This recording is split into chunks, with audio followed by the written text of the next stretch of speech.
जय हिंद एवरीवन। आप पूरे भारत में किसी भी राज्य से हो, चाहे मेल हो चाहे फीमेल हो, अगर आप सिंपल 10 पास हो और आपका हाइट कम है तो ये वीडियो आपके लिए है। देखो, आरपीएफ की नई भर्ती के बारे में पहले भी मैं एक वीडियो बनाया था। उस वीडियो में मैं आप लोगों को ये नहीं बताया था कि आरपीएफ की भर्ती जो पिछले बार आई थी तो उस बार कितना वैकेंसी निकाला गया था ऑल इंडिया के लिए।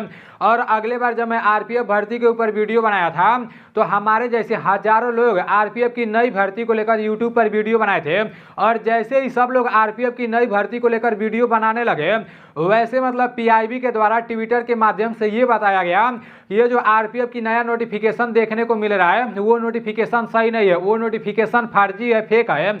अब जब पीआईबी के द्वारा ट्विटर के माध्यम से हम लोगों को बताया गया कि वो नोटिफिकेशन फर्जी है तो हम लोग को वो बात मानना पड़ा, क्योंकि मान लो वो तो सरकारी माध्यम है ना। जैसे कोई भी भर्ती निकाली जाती है, सरकारी भर्ती रहती है, और मतलब जैसे वो फेक होकर आता है ना तो पीआईबी के द्वारा बता दिया जाता है। लेकिन एक बात और मैं आप लोगों को बता दे रहा हूँ, जैसे एक एम्प्लॉयमेंट न्यूज़पेपर होता है, ठीक है ना, और जैसे कोई भी सरकारी भर्ती निकलती है तो मतलब जैसे ऐसा नहीं है कि जब भर्ती निकल रही है तो सरकारी रिजल्ट के ऑफिशियल वेबसाइट पर दिखा रहा है तभी वो भर्ती निकला है, और उस वेबसाइट पर नहीं दिखा रहा है तो वो भर्ती नहीं निकला है। इस भ्रम में आप लोग नहीं पड़े रहना मेरे भाई। सरकारी भर्ती निकलती है तो जब उसका नोटिफिकेशन उसके ऑफिशियल वेबसाइट पर डाला जाता है ना तो वहां से नोटिफिकेशन लेकर और सरकारी रिजल्ट पर डाला जाता है। और जो एम्प्लॉयमेंट न्यूज़पेपर में आप लोगों को बता रहा हूँ ना, इसको आप लोग समझने का कोशिश करना है। इस वीडियो से मैं आप लोगों को बहुत सारी चीज़ों को समझाने वाला हूँ, ठीक है ना। और आरपीएफ के बारे में भी मैं आप लोगों को पूरा बात बताने वाला हूँ, क्योंकि आरपीएफ की भर्ती जो है ना वो फेक नहीं है, ठीक है ना।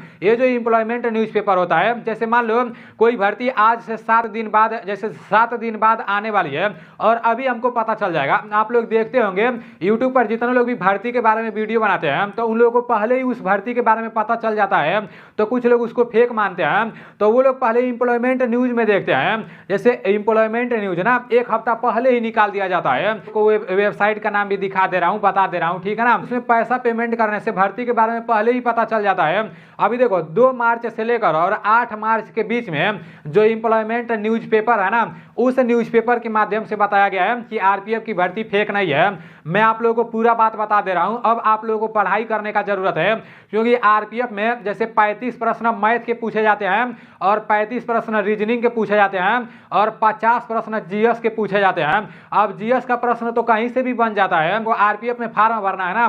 तो मेरे भाई आप लोगों को जो सामान्य ज्ञान है ना वो बहुत अच्छा करना पड़ेगा, क्योंकि सामान्य ज्ञान से पूरे 50 प्रश्न पूछे जाते हैं और सामान्य ज्ञान से तो कहीं से प्रश्न बना लिए जाते हैं। तो चलते हैं, पहले सारी चीजों को समझ लेते हैं। आपका पूरा का पूरा एम्प्लॉयमेंट न्यूज़पेपर देखो, यहाँ पर साफ साफ लिखा गया है 2 से 8 मार्च के बीच का ये एम्प्लॉयमेंट न्यूज़पेपर है।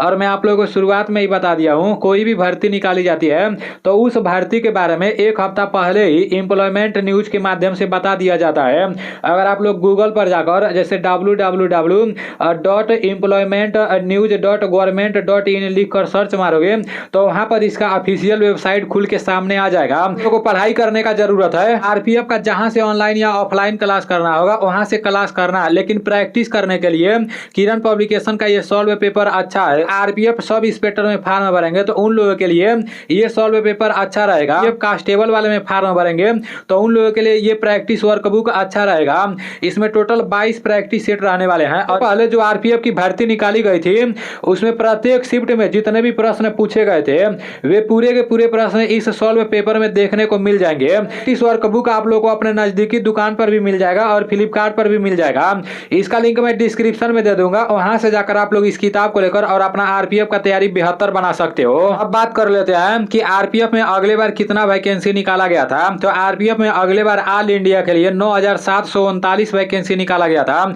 और इस बार सिर्फ 4,660 वैकेंसी निकाला गया है, ठीक है ना। हो सकता है बाद में इस वैकेंसी को बढ़ा भी दिया जाए, लेकिन प्रेजेंट टाइम में तो सिर्फ इतना ही बताया जा रहा है।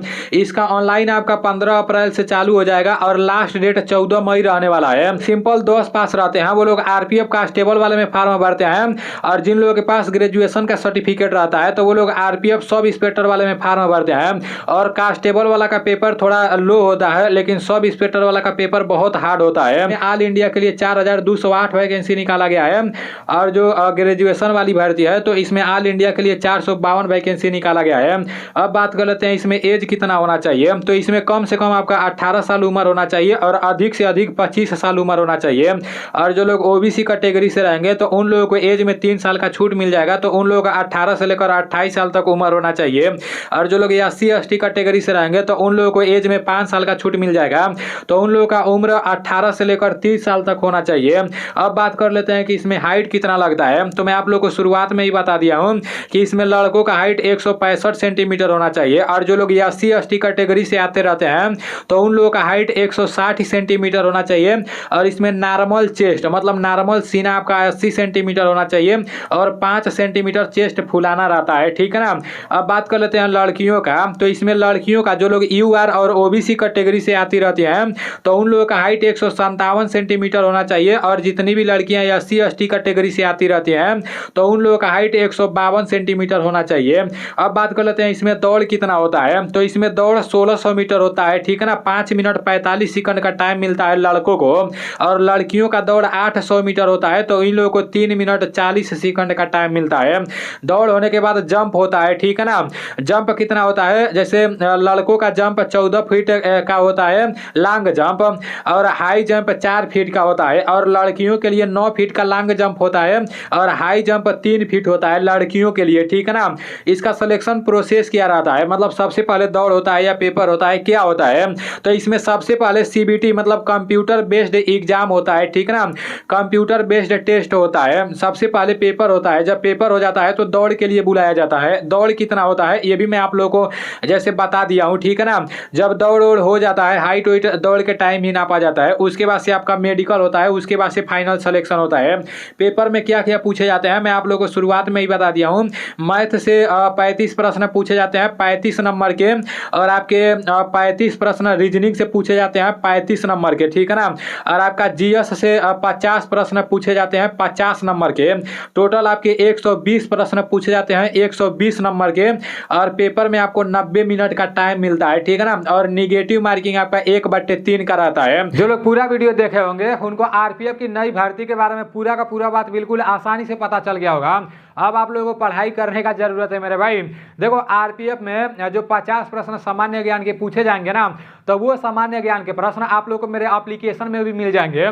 काफ़ी सारे लोगों को मेरे एप्लीकेशन के बारे में पता है और जिन लोगों को मेरे एप्लीकेशन के बारे में नहीं पता है तो पता नहीं किस दुनिया में जी रहे हो यार।